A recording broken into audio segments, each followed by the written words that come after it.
pleasure and a privilege to introduce Dr.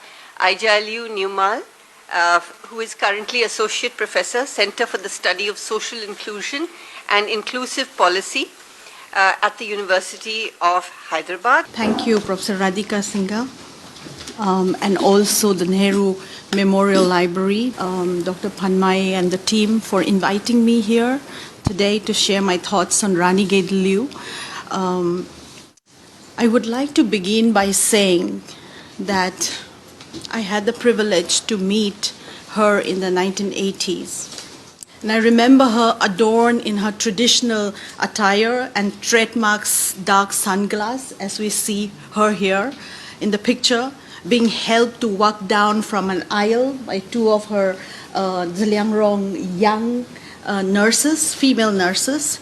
They happened to visit my hometown, Tamei, in Tamenglong District. Now, I was also having a mixed feeling of awe and mystification while meeting her on that particular day.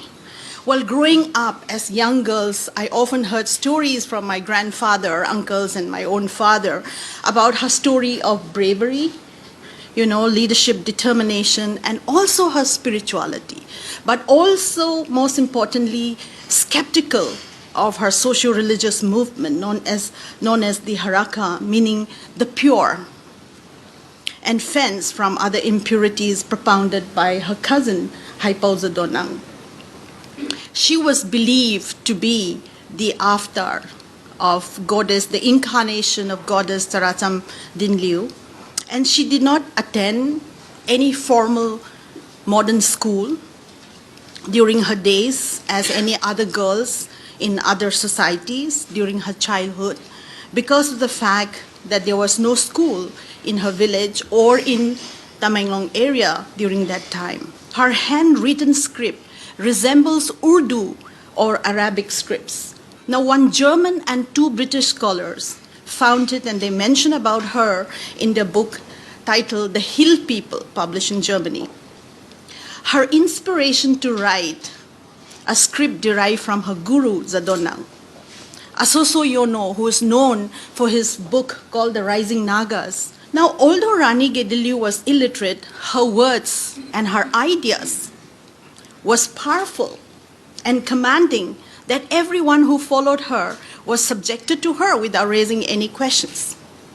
There was no questions asked when she speaks, when she shares her ideas. She had an absolute command over her people.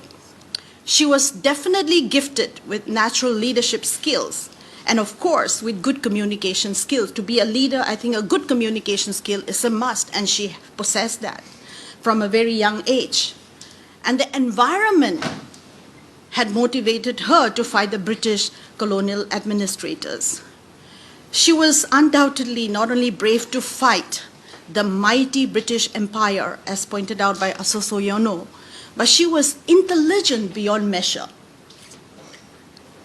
Rani Gaidinliu was honored as India's freedom fighter. I'm sure most of you know about the kind of awards pampered to her or given to her as she rightly deserves. She was recognized by the government of India as a freedom fighter and awarded the Padma Bhushan, the prestigious one, and also Tamra Patra Freedom Fighter Award in 1972.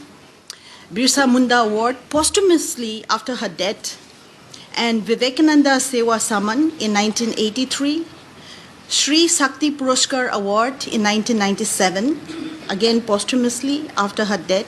She was also honored with a postage stamp of 1 rupee by the government of India in 1996. In 2010, the Hindustan Shipyard Limited launched inshore patrol vessel named after her at Vizag in Andhra Pradesh.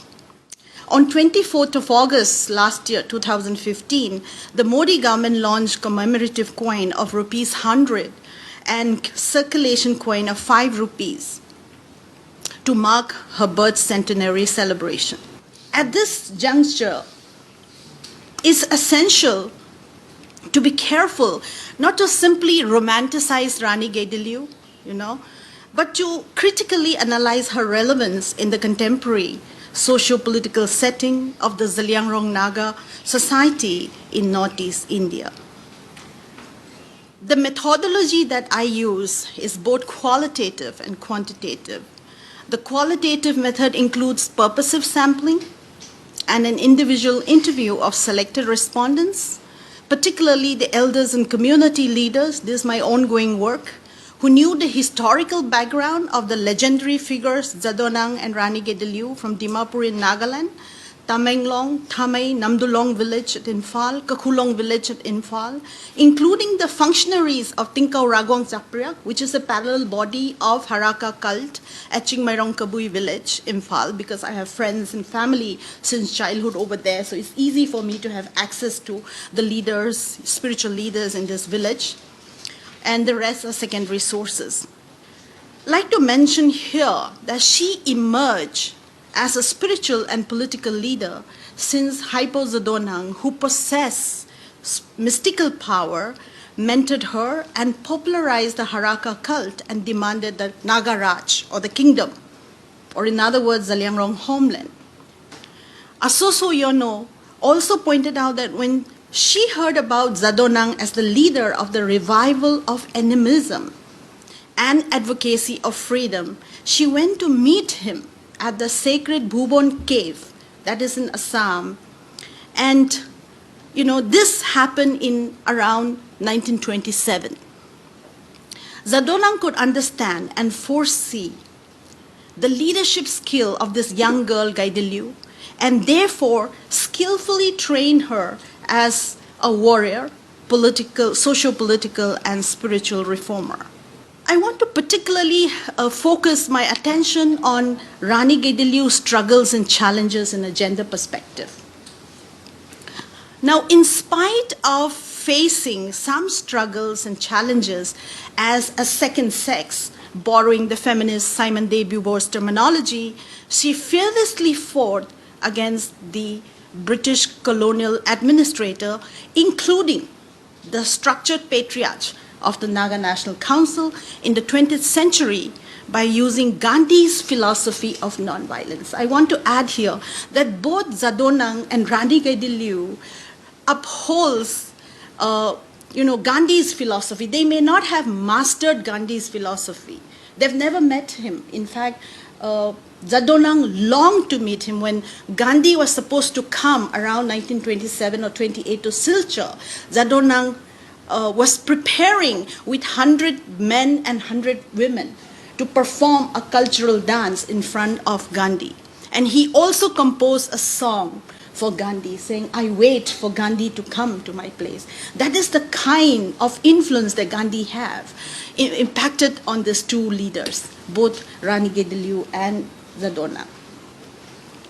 Another thing is, it's essential to mention that Rani Gaidinliu did not consciously demarcate feminism and gender in her spiritual and also political structure. She did not demarcate feminism, and gender in her struggle at all. However, my point is, there are traditional and cultural barriers between men and women among the Zaliangrong Nagas. Aram Pamay, who is a human rights activist, have clearly mentioned that women are often prohibited, even from village councils, even till today, which I think my colleague Rosemary has been actively advocating for that. And in the context of Zaliangrong tribe, women are not seen when wars takes place, inter-village war take place. But then, as I said, we need to understand this kind of cultural barriers very deeply. For instance, the customary law prohibits women, as I said earlier, to participate in the decision-making process and lead the war against enemies, although women are considered as equal. When we talk about gender inequality in Naga society, a majority of men would not accept, because we still acknowledge that there is gender equality. Women are given an equal platform in the society. Women and children, and the Zaliangrong tribe, women and children were protected by their menfolk in the interior part of the village during the inter-village conflict. that we do have inter-village conflict. We do practice headhunting, and women are considered precious, to kind of carry on the lineage. So they are protected by their men in the interior parts of the village. If one takes women's hair, it shows chivalry of that particular man. If one brings woman's head in the village, it shows the chivalrousness of the soldier or the warrior. Because he not only killed people in the periphery of the village, but he have entered to the innermost part of the village to take women and children's head. So that shows his chivalry. Sociologist Maitri Chaudhary argues that the economic and political spheres are alien spaces women have to enter. The home is the natural realm where women already exist.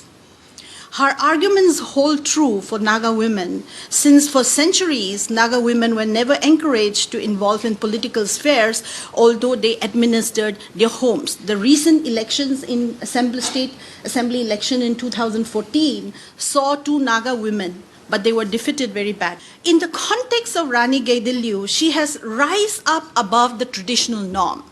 Since she rejected the marriage proposal, Professor Gambungmei Kamei has mentioned about the name of the person who proposed marriage to her when she landed up in Assam. Now, in other words, she considered her calling to be a spiritual and political reformer, her calling, using German sociologist Max Weber's jargon, as higher than settling down to have children, produce offsprings, and confine within a domestic space.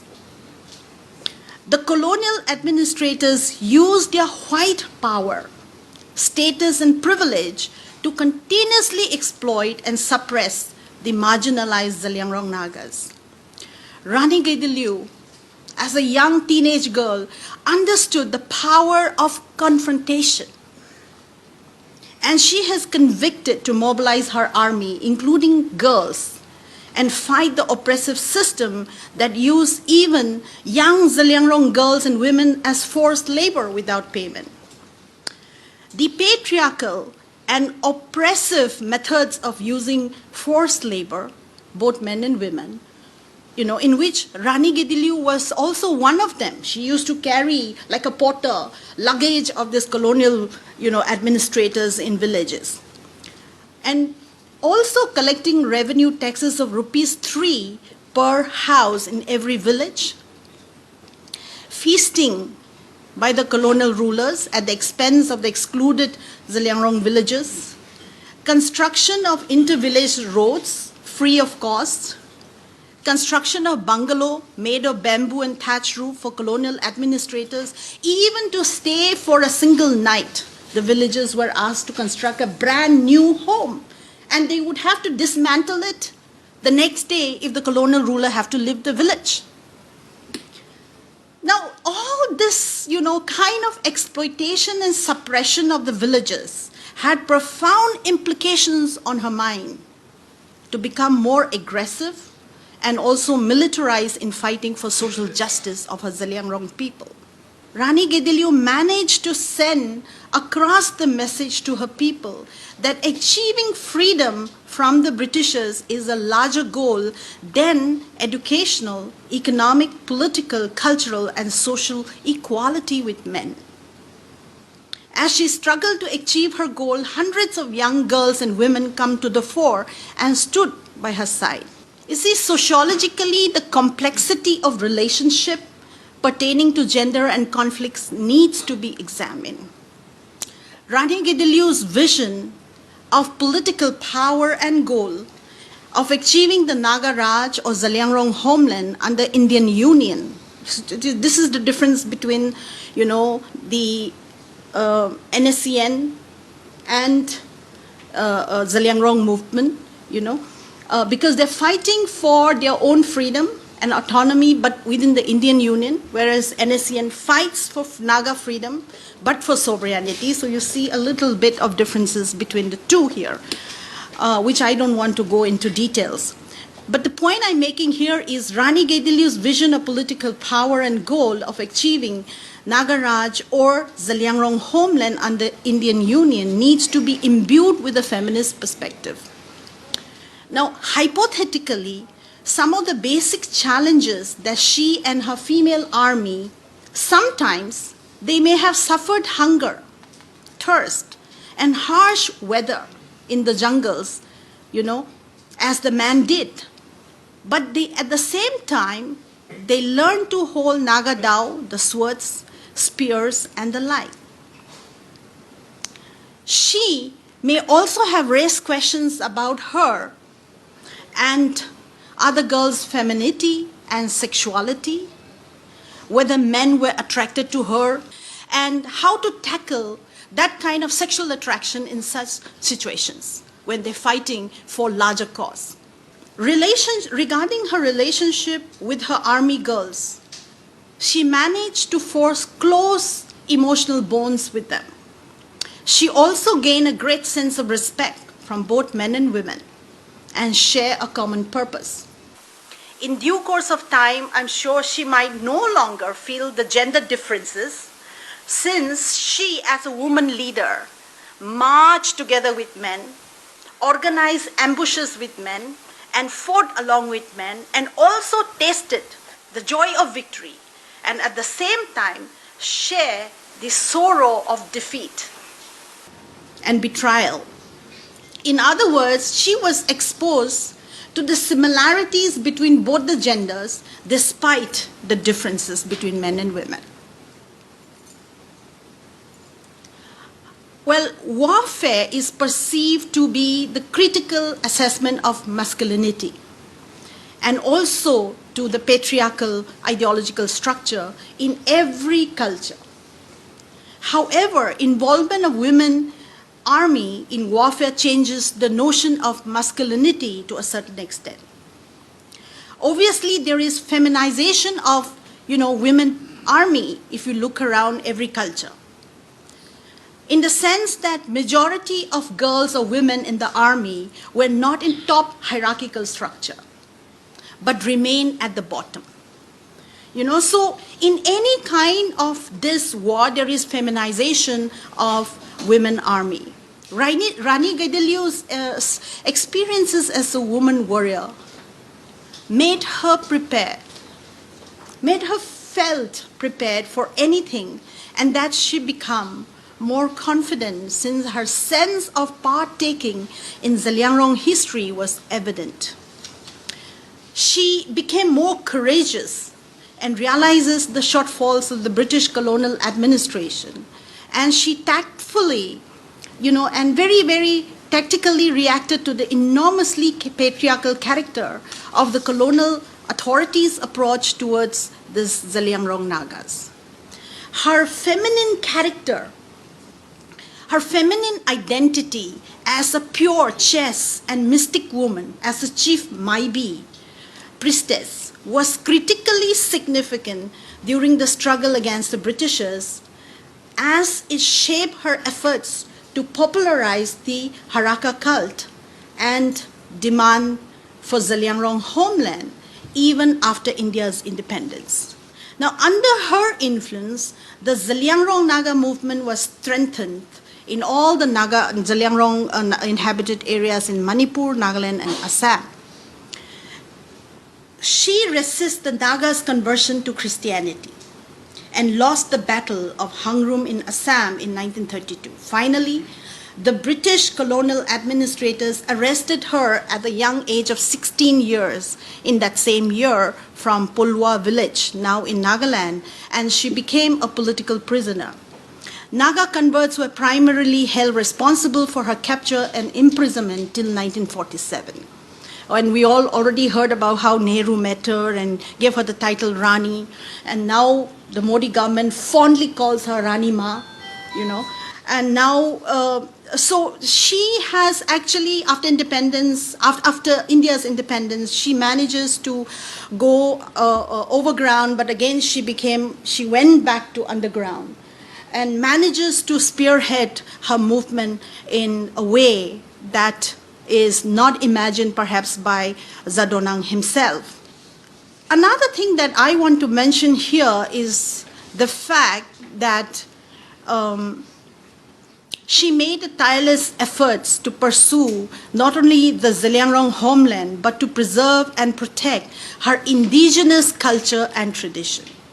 I think this is very important in her struggle, preserving her indigenous culture and tradition. Now, some of the permanent characteristics of the indigenous culture that has not changed with the effect of globalization are the kinship system, the clan system, the artifacts like the shawls, the stalls, kilts, and the like.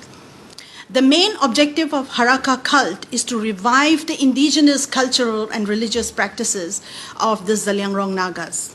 Haraka is considered to be the reformed traditional religion of these cognate groups and believes in one supreme god called the Tingwang or the Rawang. Zadonang introduces Haraka cult with the synthesis of Christian monotheism and the Hindu temple culture. He states that it was a revitalized and simplified form of worship of God and emphasizes on the significance of monotheism like the Christians. Now, this cult does not believe in the worship of gods and goddesses and sacrifice to the gods, goddesses, and spirits. They were not encouraged at all.